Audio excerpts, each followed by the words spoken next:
My name is Dr. RickyAllmon. I'm the author of the Life Lessons book, Living in Full Effectiveness. This book was inspired by my favorite book in the Bible, which is the book of Proverbs, which gives us more than principles and philosophies, but it provides practical application for daily living. It is important that we understand how not to just navigate the function of our life, but how to negotiate the roles in our life. Your functions may change, but your roles are constant. And so through the Life Lessons journey, I want to encourage and empower you how to turn your failures into your focus, how to use your fears as your fuel so that you can maximize your potential and be productive in your purpose. In other words, this book is designed for everyday people to get everything out of life. Dr. RickyAllmon's new book, Life Lessons, is focused on purpose, productivity, and faith. Let's first talk about the book that you have. So you have 31 Proverbs, but my favorite one is actually the first one. Of course, anybody going through the book, they may have another one that's their favorite, but my favorite is the first one. It's called Show Your Scars. And that life thought deals with the fact that your scars are more than a reminder of your past. Absolutely. It's a reward for your survival. Yes. It's a sign that your wound has healed. And so oftentimes when people look at their scars, they go, oh, there can't be anything good about this, because they think about the miserable moment or the unfortunate circumstance that gave them that scar.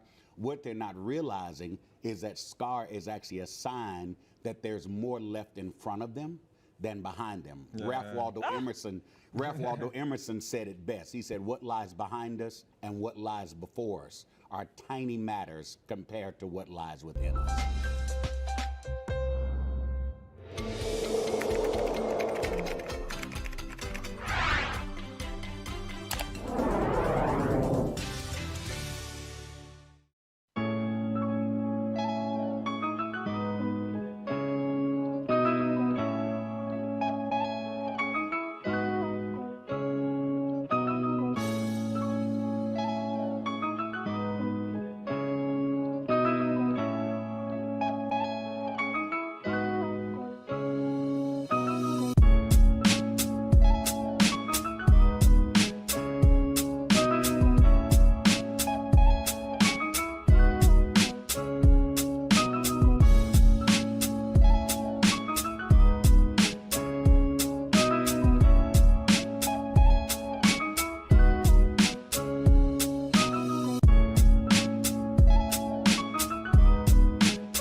Good evening. Good evening. I have never been so anxious to get into a conversation like I am for this conversation tonight. It literally feels like I'm getting ready to preach in a church service. There's such a gravitas on this moment, such an urgency in the movement that is happening across America, literally as we speak. Right before I came on, I was looking at CNN and MSNBC, and there are peaceful protests. I emphasize peaceful protests in the tens of thousands happening from Minnesota to LA, New York, all around our country. I'm Dr. RickyAllmon, and this is Life Talks, Leadership After Dark.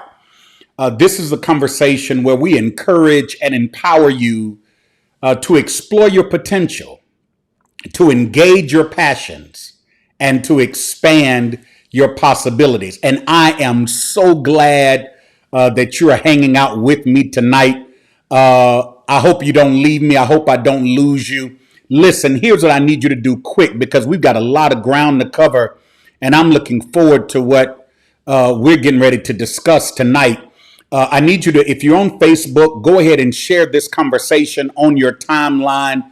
And do me a favor, start a watch party, please. Start a watch party. You're going to want to go back and watch this again. You're going to want to share this with friends and family members. You're going to want to rehearse and recite some of the points that I make tonight. So go ahead, share this on your Facebook timeline, start a watch party, let them know Life Talks with Dr. RickyAllmon is on. If you're on Twitter and Periscope, go ahead and share this. And then those that are on YouTube, I'm building me a following on YouTube. Shout out to my YouTube family. One of my cousins loves watching on YouTube. So I know you out there. Peace to you, bro. Here's what I need you to do. If you're in my YouTube family, I need you to like this video. I need you to subscribe to the channel, and I need you to click that notification bell. So next time you won't have to be sitting there on YouTube on my channel waiting for me to come on. You'll get a notification when I'm coming on. Let me give it to you one more time, YouTube channel. Like this video, subscribe to the RickyAllmon channel on YouTube, and click that notification bell. All right, everybody. Before we get into this conversation, there's something that we've been doing during this pandemic called the quarantine roll call. I know y'all out and about now. Some of y'all watching it on your iPhone, your Samsung Galaxy. You getting fancy with it because you outdoors. Well, listen. Let's do this quarantine roll call. Go ahead and type in the comments your first name and where you're watching from while you're sharing this on your timeline, while you're starting a watch party. Go ahead and type your first name and where you're repping from. I see Nola is already in the room. Thank you for being here. So go ahead, type on the screen where you're coming on from so I can shout you out. Somebody said, good evening, Dr. Allman. Thank you for joining. Put your first name just in case your name is not showing up so I can see who you are. I am so glad that you are here with me tonight, and I am ready to I'm ready to dig in to this conversation. Before we get into this conversation, here's what I need you to do. If you want to stay connected, if you want to make sure that you're receiving the latest message updates from me, get your phone out. You already got it in your hand anyway. You're texting folk. Text Impact Life to 31996.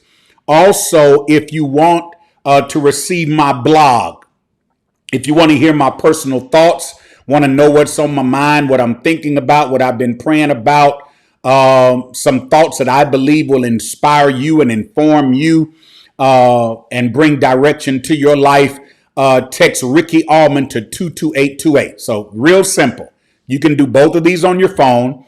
If you want to receive real-time personal text from me about whatever the latest is that's happening text Impact Life to 31996. So whenever I go on live, whenever I've got something going on, I'll send you a text so you'll know what's happening. And if you want to know my thoughts, if you want to read what I have to say, I sent out a blog today that has to do with what I'm getting ready to talk about tonight. If you want to receive that, text RickyAllmon to 22828. I want you to do that. Go ahead and do that now. I see some folk that are on here. I want to give a few shout outs right quick. I see Denise is on. Hey, Denise, good to see you. This is Chi-Town, Joel from Chi-Town. I got my Chi-Town folk representing in the room today. Thank you for being here. I'm ready to get into this conversation. Wow, where do I begin tonight? You know what? In view of everything that has transpired in our country over the last 11 days, beginning with the murder of George Floyd in Minnesota by 4 former police officers, which has brought to bear and magnified the inequality and injustice in this country that has actually been happening for the past 401 years, since August 1619, when the first African slaves were brought to port in Virginia on a slave ship called the White Lion. In view of that, we have a lot to talk about. As a matter of fact, that's what tonight's conversation is about. Tonight's conversation is about us saying something. It's about us not being silent, not being passive or passive aggressive, but it's about us speaking up and speaking out against injustice, inequality, inequity, racism, and bias, implicit or explicit. In other words, what I really want you to understand tonight is that being silent is not an option. As a matter of fact, silence is sinful. Somebody ought to hashtag that and type it in your comments right now. Silence is sinful. I was thinking today, in this meandering maze that I call a mind, I was thinking about the fact that from the days of biblical antiquity unto now, anyone who has made the choice to stand on principles had to be willing to stretch beyond their roles of self-preservation and personal accomplishment and stand up and speak out. If we start with the scriptures, Moses, who was the adopted son of Pharaoh's daughter, stood before Pharaoh and said something against the atrocities that the people of God suffered at the hand of Egyptian taskmasters. Nehemiah, I see y'all typing silence is sinful. Yeah, keep typing it. Nehemiah, who was the king's cupbearer, stood before King Artaxerxes and said something so that the people of God could return to rebuild the walls of the city of God. If we come to more modern times, remember Thurgood Marshall, the first African-American Supreme Court justice? He stood before the Supreme Court before he was on the Supreme Court as an attorney for the NAACP and said something to end racial segregation in public schools in his landmark case, Brown versus the Board of Education, on May 17th, 1954.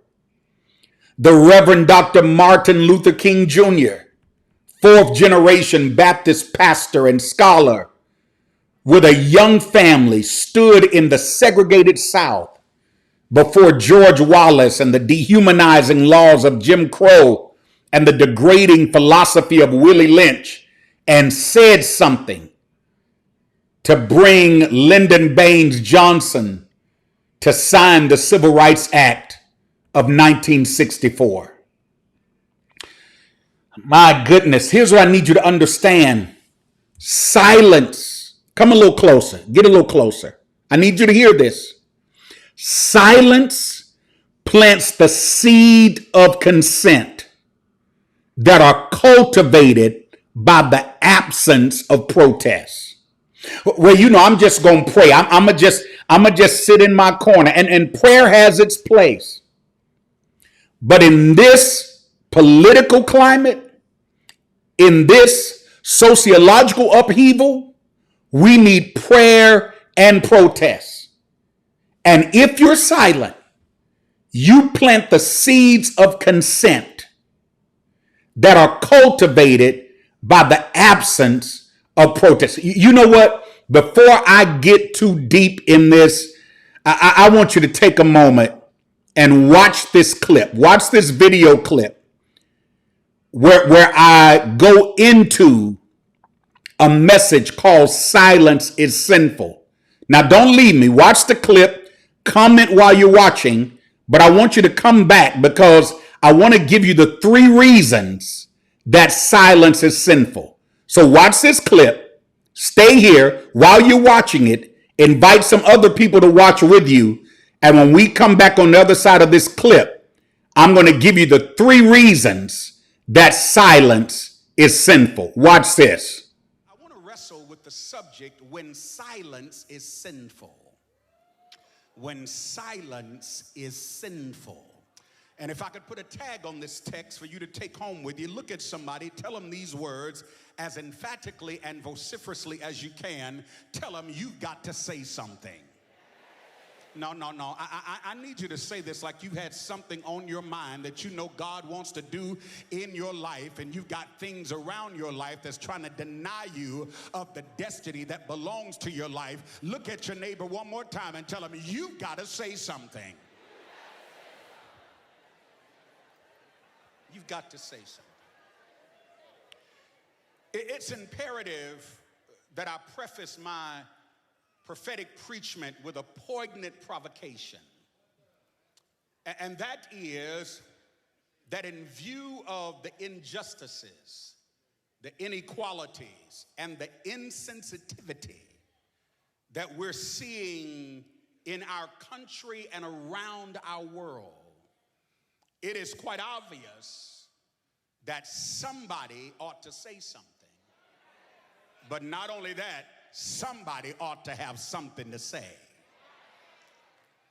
As a matter of fact, silence plants the seeds of consent that are cultivated by the absence of protest. When you are silent, you are saying in effect that even though I don't like what's happening to me, I can't do anything about what's happening around me. Silence then is an apathetic disposition that resigns itself to a neutered and neutral position of impotence and ineffectiveness. Because what silence suggests is I'll just go along to get along because I'm afraid to stand alone. But it was the prophet Jeremiah who, while being ridiculed, beaten, and placed in bondage by the backslidden Pashur, the son of the priest Immer, Jeremiah, who while sitting in a dusky, dark prison, the Bible says in Jeremiah 20:9, Jeremiah said, "Then I said, I will not make mention of him, nor speak any more in his name. But his word was in my heart as a burning fire shut up in my bones." And he said, "I was weary with forbearing and could not stay." The old church had a song that said, "I said I wasn't going to tell nobody, but I just couldn't keep it to myself." Have you ever said at any point in your life, you know what I'm going to do? I'm going to just shut my mouth. I don't want to lose my job, so I'm going to just shut my mouth. The cost is too great. I've got children I'm still trying to get through school, and even though I see how this subtle racism is happening, I'm going to just be quiet. I don't know who's going to support me. The support is scarce, so I'm going to just shut my mouth. My reputation is too fragile, so I'm just going to shut my mouth. My future is too uncertain, so I'm just going to shut my mouth. But while you are calculating the casualties of your own convictions, your conscience began to release a roar out of your soul that your tongue couldn't tame, your teeth couldn't trap, and your lips couldn't lock. And even though you knew it was going to cost you to open your mouth, whatever the cost was, you realize I've got to say something if I'm going to see change in my life. You've got to open your mouth. You've got to say something. Let me give you the 3 reasons that silence is sinful. Keep typing that on the screen. Hashtag silence is sinful. Keep typing that. You ought to put it in a graphic. Put it on your page. Put it on your social media wall. Put it on Instagram. Put it on Facebook. Put it on Twitter. Silence is sinful. The first reason that silence is sinful when you refuse to speak out of your mouth what somebody needs for their life. Did you hear what I said?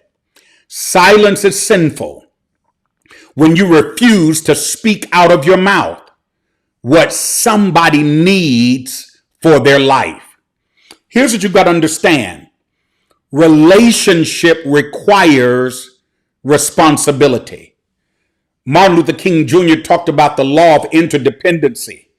And what the law of interdependency suggests is that I can't be everything I ought to be unless you're being everything you ought to be. And so our lives are interwoven in this fabric called humanity. So you sin when you have something that you can say on the behalf of humanity, on the behalf of your brother, your sister, your grandmother, your friend, your community, your city, your country. Silence becomes sinful when you refuse to speak out of your mouth what somebody needs for their life. Here's what you got to understand. And this is what Dr. Martin Luther King Jr. was trying to get us to realize, is that you don't just represent you, but you represent everybody connected to you. You represent the ancestral line that went before you, and you represent those that are coming behind you. So you might have a very comfortable socioeconomic status. You might have a plus drop job and a plum 401k. You're living in your dream house, and you may be driving your dream car, and you're married to your dream partner, but understand that's not the total sum of who you are. You're everybody that went before you. You're your great grandmother, grandfather that came over here on slave ships.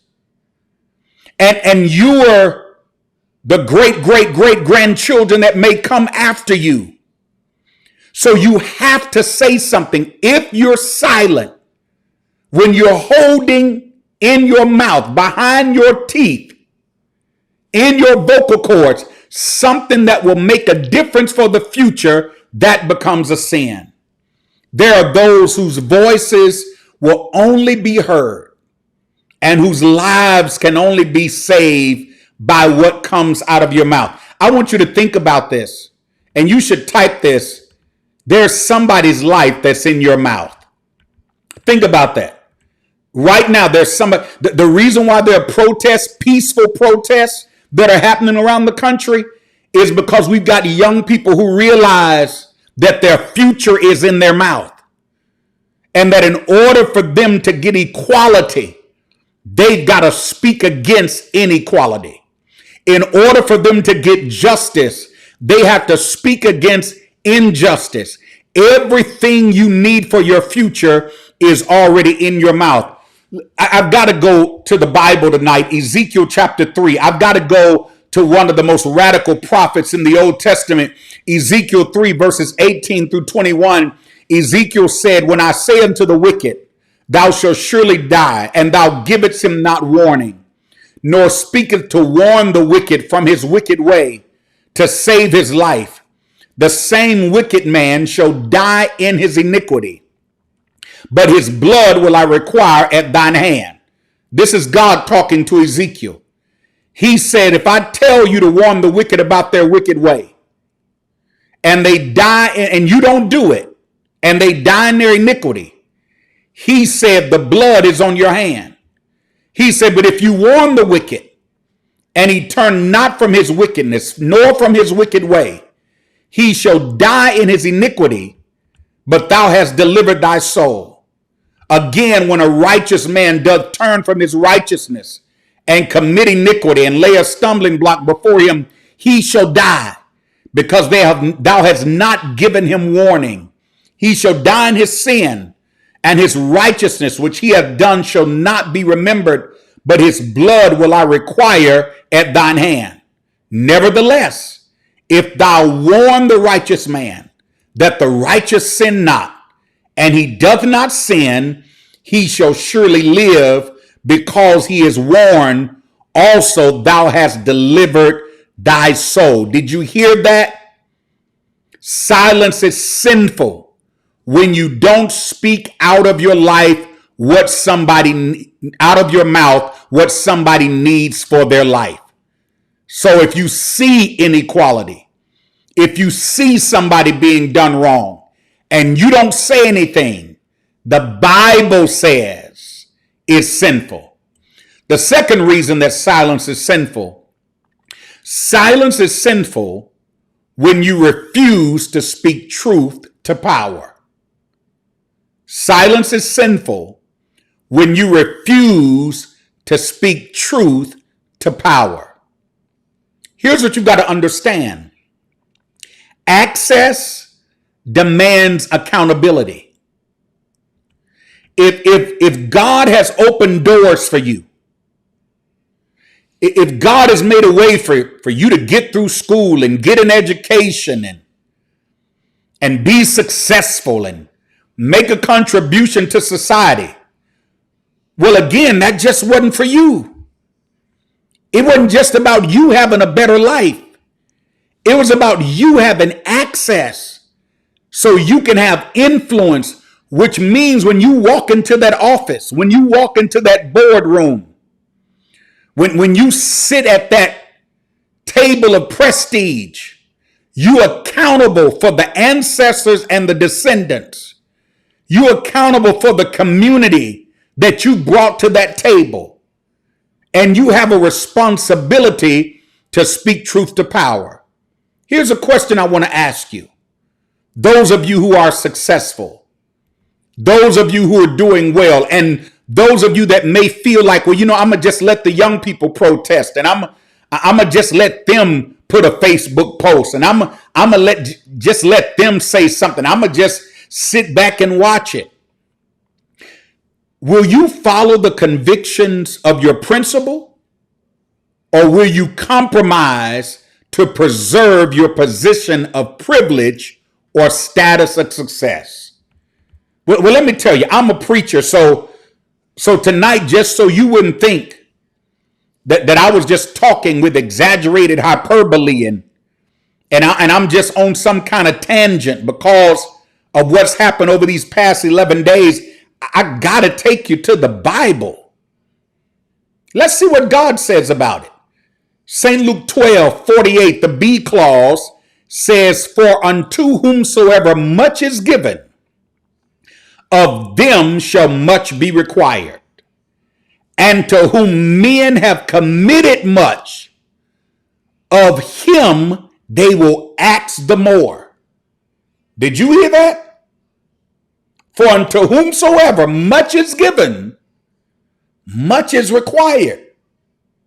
And to whom men have committed much. In other words, if you have authority, if you're in any position of influence, you have a responsibility to speak truth to power in every way that you can. So number one, silence is sinful when you don't say out of your mouth what somebody needs for their life. Number two, silence is sinful when you don't speak truth to power. And then thirdly and lastly, oh, this is good right here. Silence is sinful.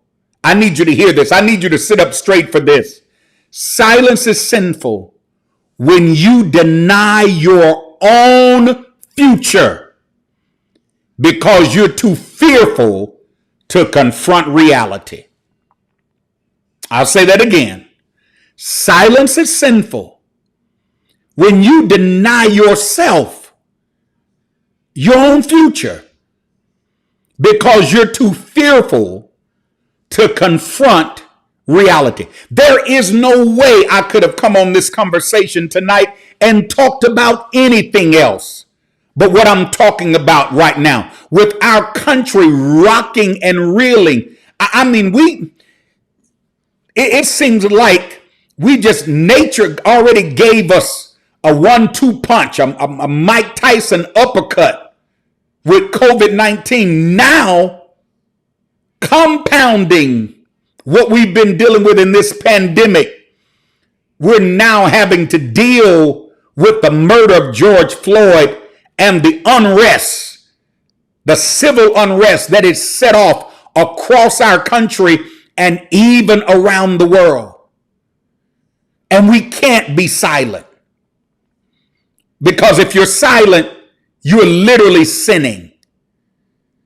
So silence is sinful when you deny your own future by not confronting your reality. Who you are determines what you do. Right now in this moment, if you've ever dealt with any injustice, if you've ever dealt with any prejudice, if you've ever dealt with any inequality, if you've ever dealt with any bias, implicit or explicit, you got to say something for your own future. Do you understand that silence becomes an act of violence when you allow things to continue as they have been because you are too afraid to speak up for yourself? You know, Big Mama told you that. Big Mama told you, you better speak up for yourself. You better talk for yourself. You better say something. And that's all I'm saying to America, particularly to Black America. You better speak up for yourself. Don't allow your reality to intimidate you out of your destiny. Well, Dr. Allmon, we've been living with this for 401 years, since 1619. And, well, you know they just going to keep their knee on our neck. And you got a right to say something. Your future is depending on it, especially those of us who say we're believers. Because the Bible said in 2 Corinthians 5:7, we walk by faith and not by sight. In another place, it says we call those things that be not as though they already are. I need you to get this. I like to do a transliteration of 2 Corinthians 5:7. We walk by faith and not by sight. I like to say we walk by the unseen that is seen and not by the seen that is seen. And that's critical to understand. So you've got to say something. You've got to open your mouth.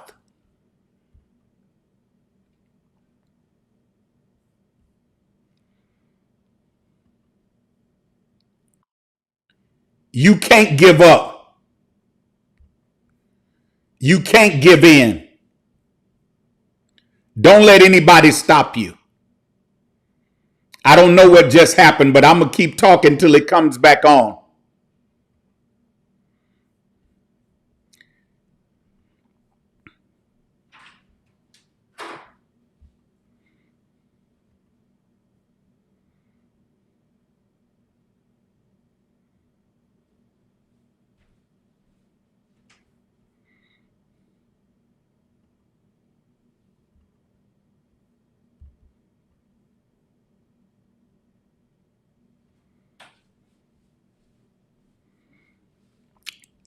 All right, we back. We're back. We're back. We're back. We're back. We're back. I wouldn't let that stop.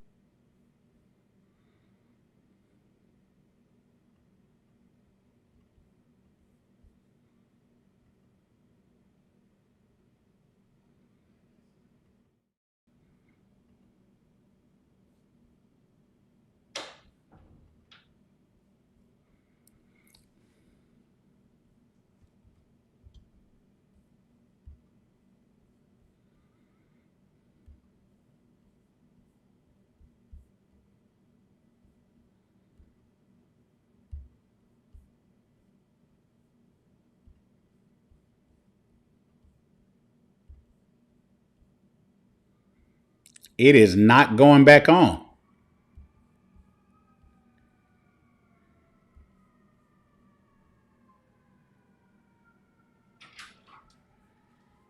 It's not going back on.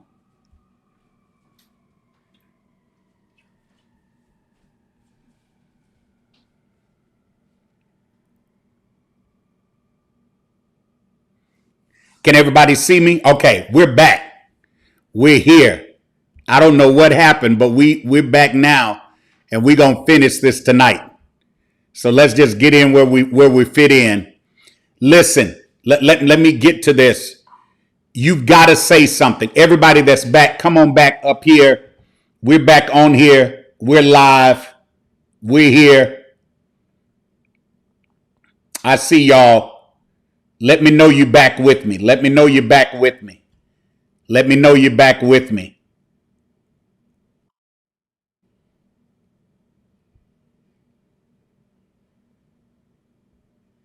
Let me know you're back with me.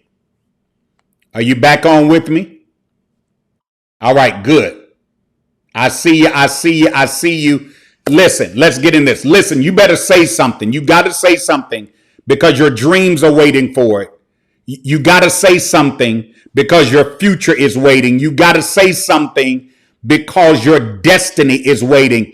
And let me tell you something about power and why it's so important for you to use the power that you have, particularly the power of your voice. I need you to hear this. Just because something or somebody has influence in your life doesn't give them power over your life.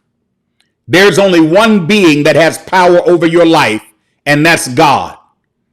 So it's time for you to take your power back from everybody and everything around you by standing up and speaking out so that you can possess what belongs to you. Let me tell you again, it's time for you to take your power back. That's what these protests are about. That's why I'm on here tonight, because we're taking our power back.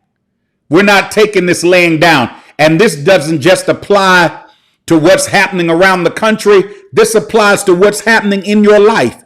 Anything in your life that you know is not in alignment and agreement with your future, you need to take it back. Listen, we had a technical difficulty earlier.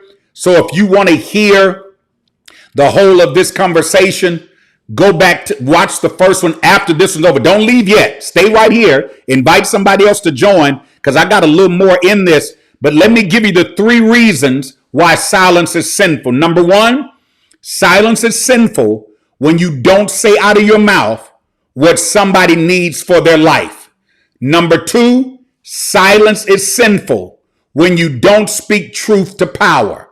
And number 3, silence is sinful when you deny your own future because you fear facing reality. Just because something has influence in your life does not give it power over your life. So it's time for you to take your power back. The only thing that should have power over your life is God, because he made you. But everybody and everything else, snatch your power back. Did you hear me? Take your power back and move forward in purpose and productivity. My name is Richard V. Allmon Jr., and I approve this message. I'm so glad you joined me tonight. Listen, we had a technical difficulty, but you can go back and you can watch part 1. So this is going to be in 2 parts, part 1 and part 2. Go ahead, if you're on Facebook, share this now on your Facebook timeline. Share this on your Twitter timeline. Share this on YouTube. Let everybody know that Dr. Ricky Allmon says silence is sinful.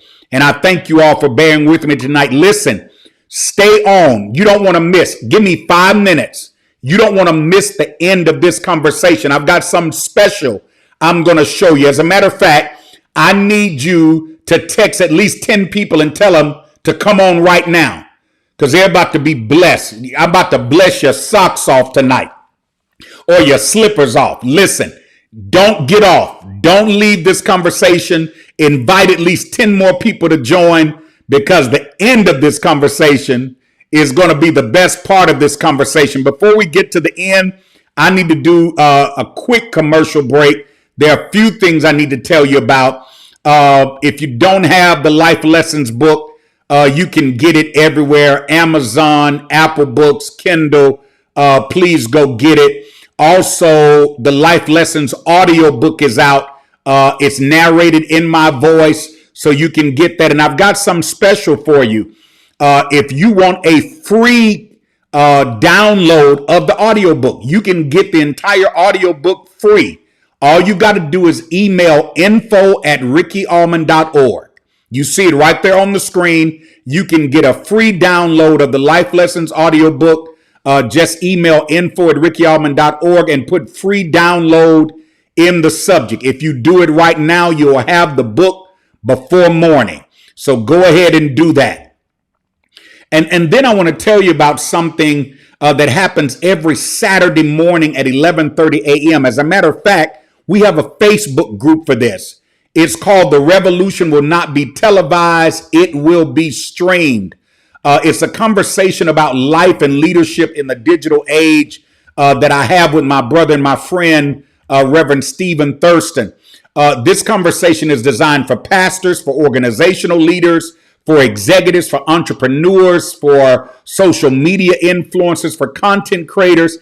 This conversation is for anybody that wants to maximize your potential. You want to mobilize your purpose and you want to multiply your productivity. You need to be a part of this conversation. As a matter of fact, you should see in the caption the Facebook group. Go and join that Facebook group now. Answer those 3 questions and we'll let you into the group. Speaking of my brother, Reverend Stephen Thurston, he just put out a new book, a new ebook called Unplugged. And it's dealing with how to spend less time in the digital world and more time in the real world. So you need to go get that ebook. Just go to StephenJThurston.com. StephenJThurston.com. He might be lurking around somewhere in my conversation now, and or somebody can type it in the comments. StephenJThurston.com. You see his name right there on the graphic, and go and get his ebook. I promise you it will be good. And then don't go nowhere, y'all. I got something good for you. You don't want to miss it. Invite somebody else. But before I show you the treat I've got for you, I want to encourage you to join me tomorrow night. I'll be on this same platform tomorrow night, but it's going to be hosted by a great friend of mine. She's almost like family to me. Her name is Prophetess Jana Alcorn, and she actually initiated this conversation. She reached out to me and she said, Dr. Allmon, you're a thought leader. You're somebody I respect. I want to have a conversation with you about race.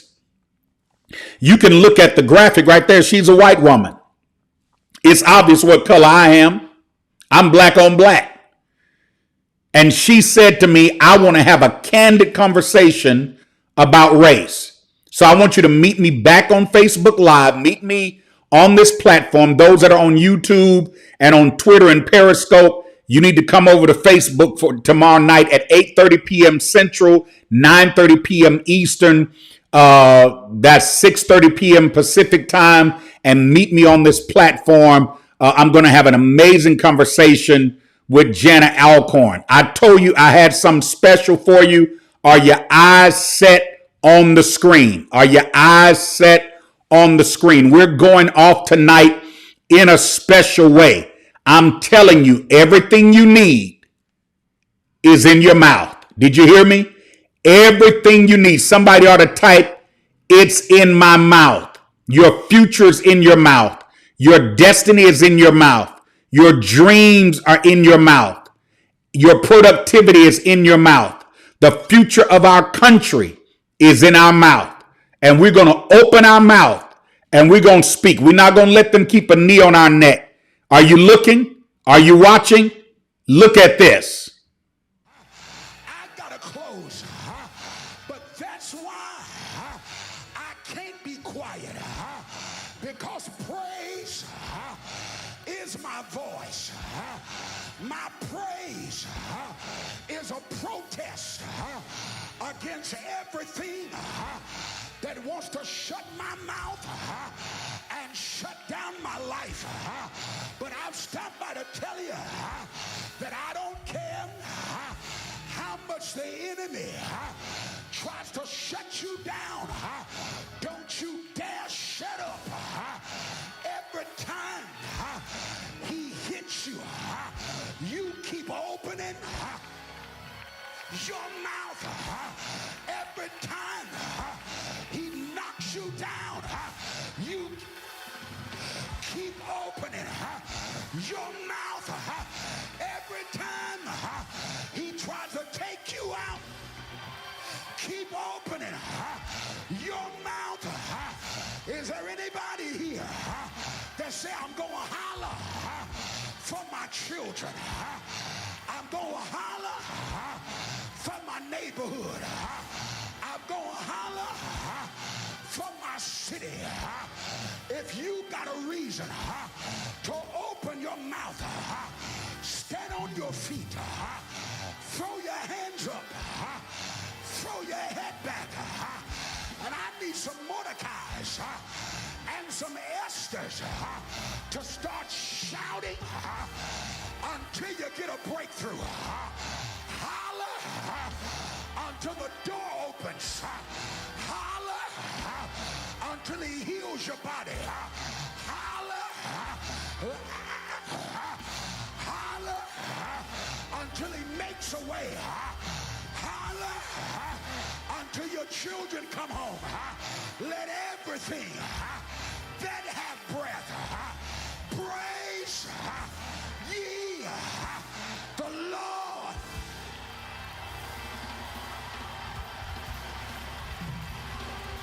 Open your mouth.